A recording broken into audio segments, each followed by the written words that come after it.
everyone, welcome to the Anita Horry Academy channel where we discuss anything to do with Pilates businesses.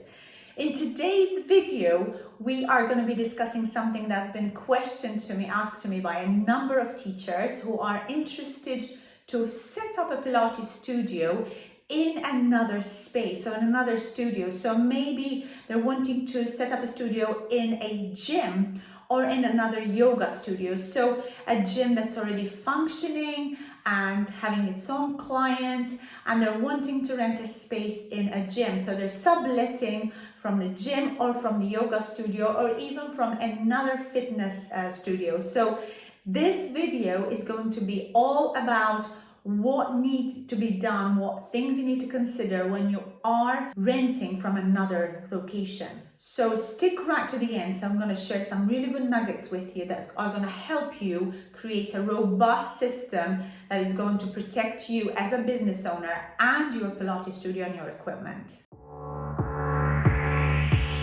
And if we've never met before, my name is Anita Horry. I'm a second generation Pilates teacher trainer, and also a business coach for those teachers who really want to make this world a better place, who want to really change the way that we are doing Pilates nowadays. When you are subletting a Pilates studio space, there are a few things that you need to consider to make sure that the space you're working from fits to your needs and your Pilates business goals. So guys, let's jump straight on the points that we need to consider when we are subletting a studio space. Point one is all about space and equipment requirements. The first thing you need to consider is whether the space is actually relevant and fit for the use that you want it for.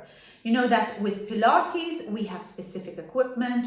We need to make sure that everything fits into a space and we have enough space for people to work from. So this is going to require very clever planning and designing of the space that you're going to be renting. So if you are renting from a studio that would require you to move the equipment at the end of the day, then it's going to be a lot more difficult for you to manage. And also remember that the wear and tear on your equipment is going to be a lot more because you're going to be moving your equipment about. So it might not be functional for you. However, when you have found a space that is suitable, make sure there is enough space to accommodate all this setup. You also need to think about whether there is adequate storage for your equipment when it's not in use. So if your reformers are not in use, your Cadillac, your other pieces of equipment are not in use, is this space going to be safe enough, or do you have to move them? Ideally, you keep the pieces of equipment stay put, so you don't have to move them about. Other thing is the storage that you need for your small pieces of equipment, like your mat, like small mats, your props, your magic circles, whatever. And making sure that these are stacked away, stored away from everybody else to access them. And don't forget to consider sound and vibration control. You know, Pilates is a movement that is requiring focus and concentration. The classical way of doing Pilates is with no music, with no sound.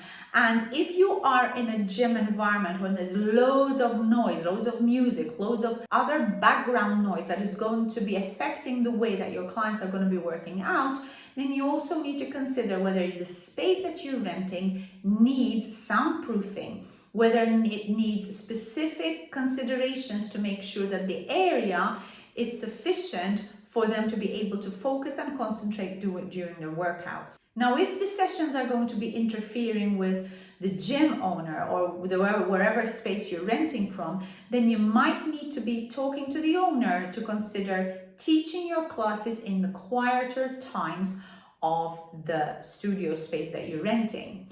It might not be viable if you are renting in a space which is constantly busy, or you feel that maybe you have constant traffic of people that is going to be distracting and interfering with the classes that you're giving. So all this has to be really considered at the outset. Okay, now the next thing to consider is the client scheduling system. So in a studio space that is already attracting clients, and maybe they're attracting similar type of clients that would be complementary to your services, would it be a good idea to share the booking system? Is it a system that maybe the gym or the other studio is able to integrate with yours, and you'll be able to book your clients using that gym's booking system? Or would it be more viable that you have your own and you're only responsible for just booking the space, but you are managing your clients by yourself? Of course, when you have a booking system, things to consider are if there's personal customer details, there might be some information that is relative to their health and to their wellness. What you don't want to be doing is upsetting any GDPR rules. So is this functionality of you renting out the space going to be on just renting a studio space and you're managing your business on your own? Or are you going to be doing this as part of another business where all the functionalities of booking and also marketing are going to be done together, integrated within the same system? So there are pros and cons to both, and I don't have time to discuss that right now, but I just wanted you to be aware of that. And if you want to have a little bit more information about that, I would suggest that you book a call with me, and then we'll look at your own situation and we'll be able to discuss what would be the best way forward for your specific situation. Next would be the financial considerations that you have in your arrangement with the studio space that you're renting. So are you going to be renting out the studio space on a monthly set fee? So you're literally just renting out the area, the space, or are you going to be working from a revenue sharing model? Is the studio where you're renting from going to be taking a cut out of your classes? If that's the case, it's just going to complicate things a little bit more for you, because then you'd have to share revenue information and also then identify then where your limit is, where your cutoff is. Do they have a percentage, or are they going to take a revenue of a fixed amount per client that comes in? Again, these are finer details that you need to consider when you are setting out your contract with the studio owner. Also, make sure that you understand exactly what's included in your contract, things like cleaning, utilities, and any marketing support. What is the current owner of the space able to support you with, and what is going to be your entire responsibility? Be very mindful of your overhead and how much you have to allocate each month to make sure that you cover your costs. The next point, which is very important, is security and equipment usage. So if you have your space in an open space in a studio environment with another gym, is your equipment going to be locked up at the end of the day, or is it going to be open for anybody else to use while you're not there? So there's a couple of situations that I have seen with clients sharing another space with another location, and then there is a common access through the Pilates area. So then when there are no Pilates classes running, then people from the gym or wherever the studio is are able to go and use the equipment without the Pilates instructor being available. So there's a few things to really be looking out for here. Now, one is liability. You want to make sure that there's no liability from your end if anybody else is using the equipment unsupervised. The second is your wear and tear, the protection of your own equipment. If it is your equipment, do you really want third parties to be using it when you're not there? So even if you are entering an agreement with the studio owner that nobody uses your equipment while you're not there, please take this with a pinch of salt, because I've known cases where there has been no supervision and people would just access the equipment without the Pilates teacher being there, and regardless of whether there's been a contract involved, they have used the equipment, they have had, obviously there's wear and tear on the equipment, and there's a possible liability clause. So be sure to protect yourself in such cases. Now, if you can't possibly store your larger pieces, or you can't close off your area, then consider having a secure storage space for smaller pieces, like putting all your springs into one section and a cupboard or wherever that might be, protected from common usage. So knowing that your smaller pieces are safe and secure and the springs are blocked away, you know that your Cadillac is not going to be used. Reformers pulling the springs away. But this is just going to cause you extra headaches, right? At the end of the day, when you finish your sessions, you need to make sure that you put everything away. So is it worth your while to be renting a space that is open within another environment? Also ensure that your contract has an adequate damage and repair policy. So then you're making sure that just in case at any point your equipment is damaged by third parties that are not connected with your current business, with your clients, then you are covered for any other damages or any repairs that happen when you're not there, and if the pieces are used by people that are not authorized to be using them under your watch. And of course, goes without saying, make sure that you have adequate insurance coverage, both for liability and to protect your equipment. Now let's look into legal and insurance considerations. So it goes without saying, you're going to need to have a proper legal binding contract with the studio owner to make sure that you have your rights to access the studio and to be able to operate. Do you have the right licenses? Make sure that there are proper licenses that are adequate for the usage that you want to be using the studio for.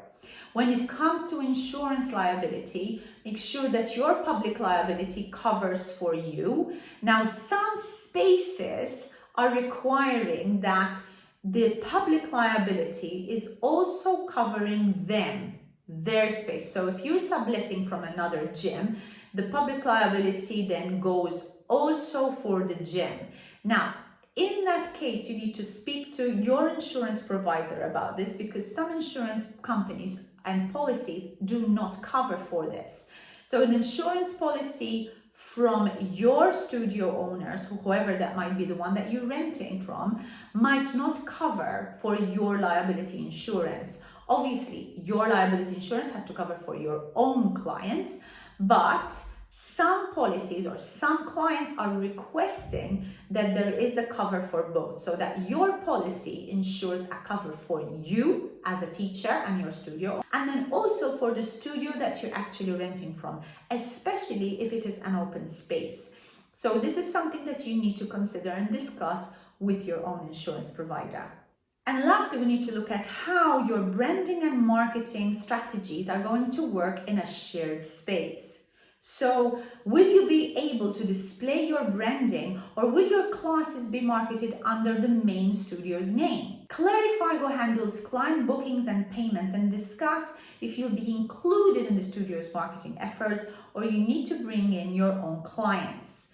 Now, if it is not another studio that you're renting from, if you're maybe renting from a shop outfit or another business that has absolutely nothing to do with your line of business, then you need to ask the question of whether you can do your marketing and advertising in their frontage. So if you're sharing a space with a shop, are you going to be allowed to put anything, any sort of marketing material, posters or whatever, frontage that is going to show that there is a Pilates studio in that space, and that you can use that as marketing for your business? Make sure this is all discussed and agreed way before you enter into your space. If, on the other hand, you are part of a gym or another studio, then you have to consider who's going to be doing all the marketing efforts. Are you going to be responsible for bringing your own clients? Are they going to be responsible to share some of your marketing fees? How is this all going to be negotiated? So it's really important to get all these details clarified on the outset. So I hope all these points have helped you in identifying whether it's worth you actually subletting from another studio, another gym, or a yoga studio, or even a shop. And maybe there are some finer details that you want to fine tune. And if you have any issues about how to deal with contracts like this, and you want to have a private conversation about your own situation, this is what I'm here for, guys. You can book yourself into a discovery call with me you can click on the link below, and it would be amazing for us to have a discussion and see how I can help you. And if I can't help you, I will make sure that I'll guide you to some references and resources online where you'll be able to get some guidance and some help for your situation. I hope you liked the video. If you did, hit the like, subscribe, and don't forget to hit the bell so you get notified every time I upload a video online. Until my next video, goodbye for now, guys.